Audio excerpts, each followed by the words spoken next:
தமிழ்நாடு முழுவதும் gen Z DMK கூட்டங்களை ஒருங்கிணைத்து வரும் முக்கிய நபர்களில் ஒருவரான அன்பானந்தன் அரியப்பனை கைது செய்யும் நோக்கில் அவர் வீட்டில் இல்லாத நிலையிலும் நள்ளிரவு 12:30 மணிக்கு கிருஷ்ணகிரியில் உள்ள அவரது வீட்டை காவல்துறையினர் சுற்றி வளைத்துள்ளதாக தகவல்கள் வெளியாகின.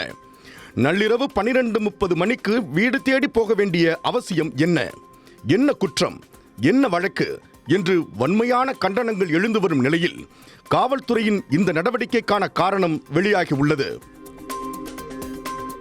தமிழ்நாடு முதலமைச்சர் சி. ஜோசப் விஜய் மற்றும் அவரது மனைவி சங்கீதாவின் விவாகரத்து வழக்கு செங்கல்பட்டு நீதிமன்றத்தில் நடைபெற்று வரும் நிலையில் முதல்வர் விஜயின் மகனான ஜெய்சன் சஞ்சயிடம் தொலைபேசியில் உரையாடுவது போன்றும் அதில் சஞ்சயிடம் முதல்வர் விஜய் குறித்து அவர் தவறான வார்த்தைகளை பயன்படுத்தி அவதூறாக பேசியதே காரணம் என தெரிய வந்துள்ளது.